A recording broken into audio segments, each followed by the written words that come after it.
Don't think for 1 second that I don't get this. You either want to have the pants scared off you or have entertaining, heartwarming stories.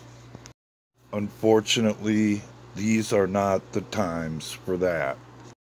But I'll throw you a bone just to see what happens. This is Brandy, my first dog and possibly the best friend I've ever had in my life, who through no fault of her own taught me the most important lesson any human being could ever learn: the power of love and our willingness to self-sacrifice because of it. When Brandy showed up, my life was absolutely terrifying. Psychological and physical attacks were a regular thing.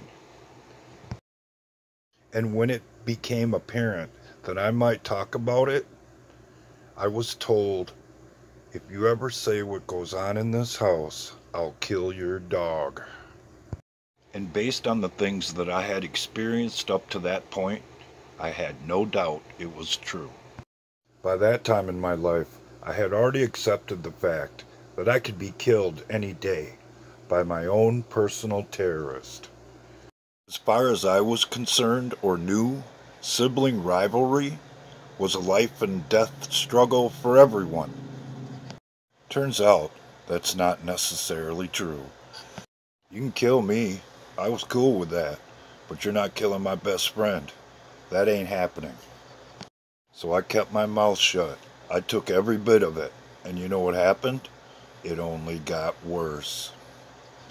It was hard enough to concentrate in school as the conditions were before Brandy showed up, but imagine how difficult it was concentrating in school, imagining what you might find when you get home. At that point, protecting her became my life. It was the only thing I cared about. Not school, not friends, not sports, not Cub Scouts, none of the other things that other people participate in as children were on my priority list. At that point, the only thing that mattered to me was her and her safety. And if I had to put up with every bit of abuse my own personal terrorist was going to throw at me, so be it. You probably won't believe it, but it's true. My body became so accustomed to taking the abuse, eventually, I didn't bruise. And it was full speed ahead after that. So I wanted to give you a little context of why I talk about and post the things that I do. Why I think the threat to your freedom and free will is the most important issue you'll ever face. Because I've lived and experienced what will happen if people continue to look the other way and just keep their mouth shut and take it. And even though I don't have that many subscribers or get that many views, I do not want that to happen to you. Or have you witness it happen to the people you love.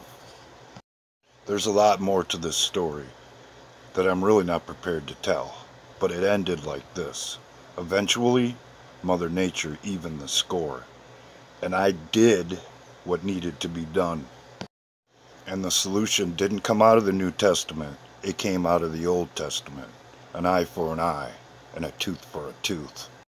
After that, I could have made my terrorist's life a living hell, but that's not the road I decided to take. It only happened once, because that's all it needed to happen, to make my point.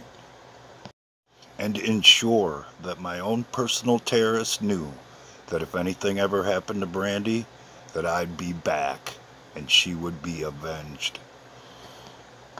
I've had all kinds of dogs since that time. Some I loved, some not so much. But each and every one of them deserved an opportunity to feel loved and not live in fear. Like Harley here. I had a special relationship with Harley because I knew where she was coming from. Because she lived the life that I lived before she came to me. Everyone said, put her down. She's not worth it. You don't need to invest that kind of time in someone else's dog. Know what happened? I left those people behind and kept the dog. And even though she was a complete freaking lunatic, She was my lunatic, and we became the best of friends. I didn't want another dog after she passed. As far as I was concerned, that was it. But life is funny, and you don't always get what you want. But like the song says, sometimes you get what you need. And right now, you need to pay attention. You need to watch what's going on. And you don't need to just sit on your hands and look the other way. That is, unless you're looking to go with you and yours, where I've already been.